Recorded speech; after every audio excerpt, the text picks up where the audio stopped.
Buenos días, hermanos y amigos que se conectan con esta celebración de victoria.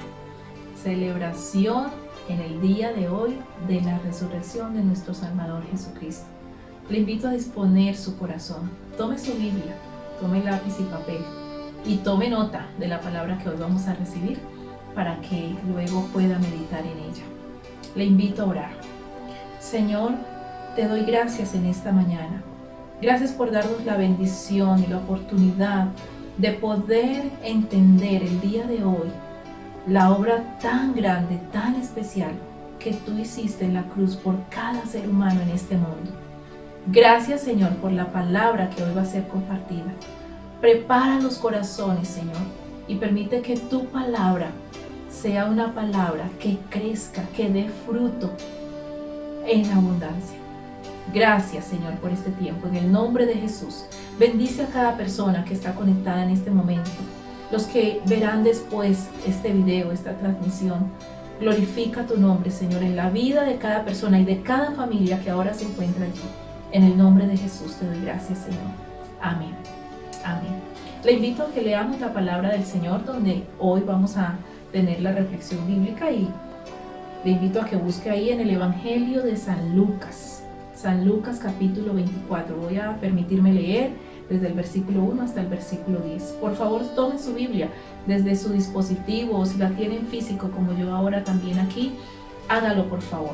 Voy a leer en el nombre de Jesús el Evangelio de Lucas capítulo 24 del versículo 1 al 10. Y dice así la palabra del Señor. El primer día de la semana, muy de mañana, vinieron al sepulcro trayendo las especias aromáticas que habían preparado, y algunas otras mujeres con ellas, y hallaron removida la piedra del sepulcro, y entrando no hallaron el cuerpo del Señor Jesús. Aconteció que estando ellas perplejas por esto, he aquí se pararon junto a ellas dos varones con vestiduras resplandecientes, y como tuvieron temor y bajaron el rostro a tierra, les dijeron: ¿por qué buscáis entre los muertos al que vive? No está aquí, sino que ha resucitado. Acordaos de lo que os habló cuando aún estaba en Galilea, diciendo: es necesario que el Hijo del Hombre sea entregado en manos de hombres pecadores, y que sea crucificado y resucite al tercer día. Entonces ellas se acordaron de sus palabras, y volviendo del sepulcro, dieron nuevas de todas estas cosas a los 11 y a todos los demás. Eran María Magdalena y Juana y María, madre de Jacobo, y las demás con ellas, quienes dijeron estas cosas a los apóstoles. Disponga su corazón, tómese un tiempo y escuche la palabra en esta mañana. Gracias.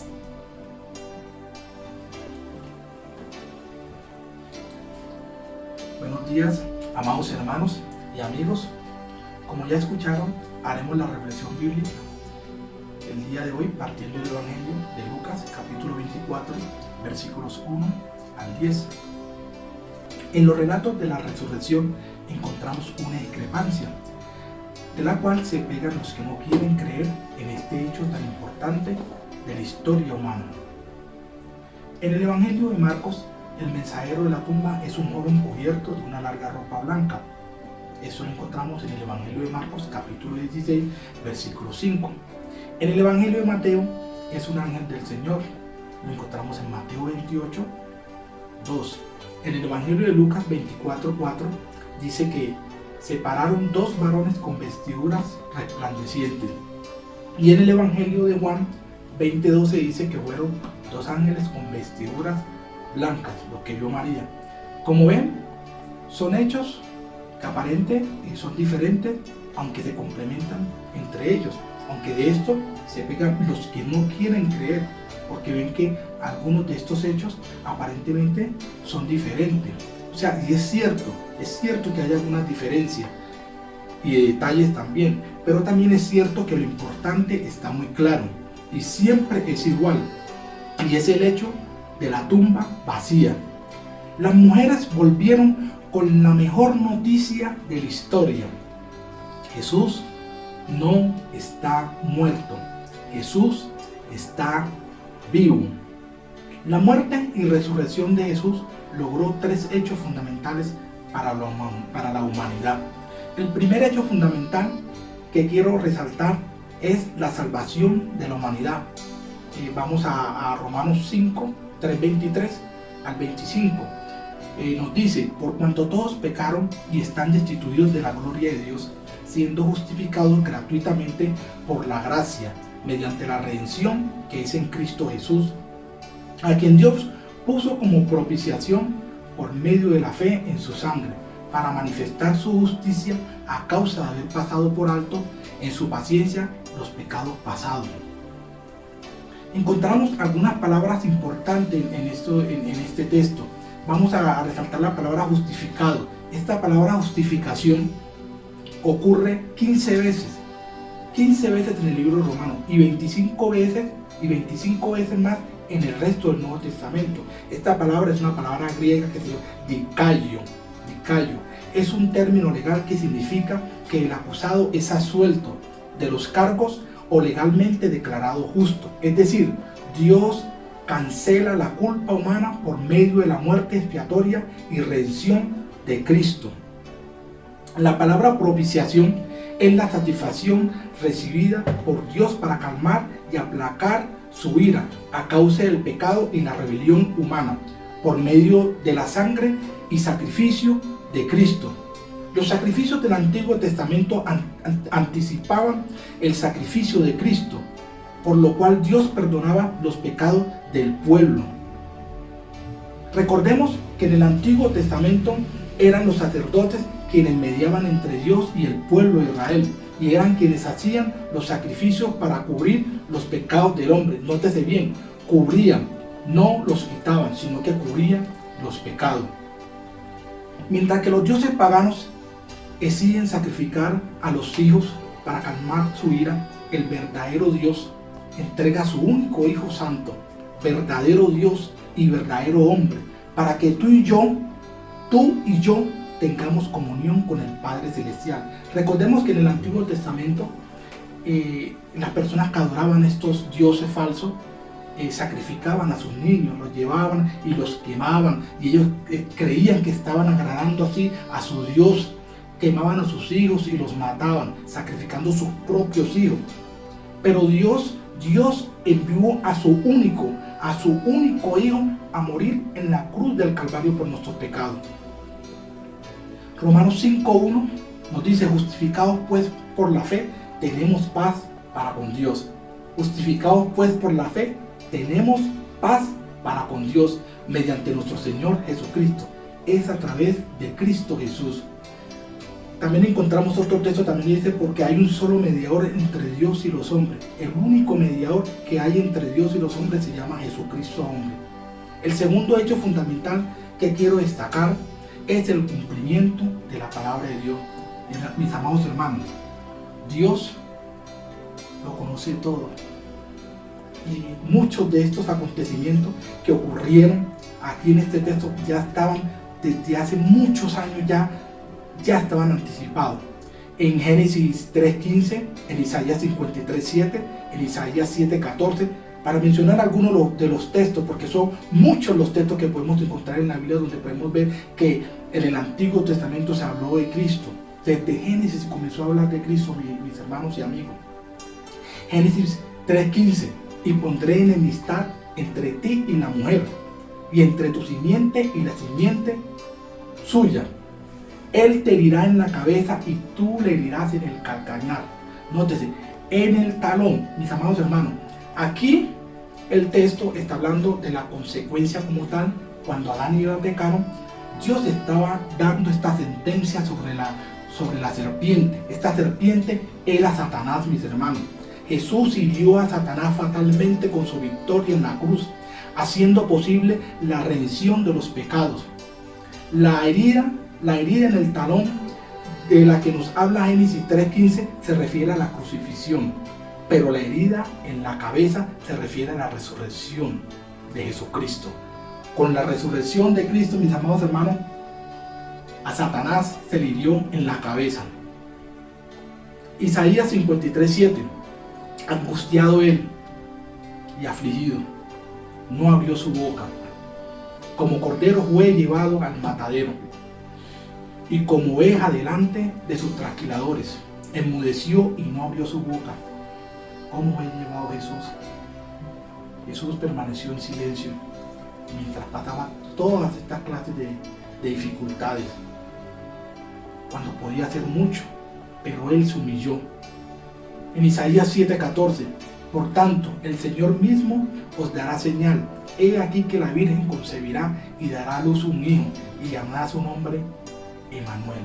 Jesús nació a través de una virgen, a través de María. Ya se había dicho desde hace mucho tiempo cómo iban a ocurrir estos hechos. Y el tercer hecho fundamental que quiero resaltar es la demostración del amor de Dios. En Juan 3:16, Romanos 5:8, Efesios 5:4-6, son algunos de los textos que quiero resaltar, ya que en la Biblia también hay muchos textos. Juan 3:16 dice: de tal manera amó Dios al mundo que ha dado su Hijo unigénito, para que todo aquel que en él cree no se pierda, mas tenga vida eterna. Romanos 5:8, mas Dios demuestra su amor para con nosotros en que siendo aún pecadores, Cristo murió por nosotros. Hermanos, éramos pecadores y Cristo murió por nuestro pecado. De tal manera amó Dios al mundo que ha dado a su Hijo único para que todo aquel que en él cree no se pierda, mas tenga vida eterna. Efesios 2:4-6. Pero Dios, que es rico en misericordia, por su gran amor con que nos amó, aun estando nosotros muertos en pecado, nos dio vida juntamente con Cristo. Por gracia sois salvos.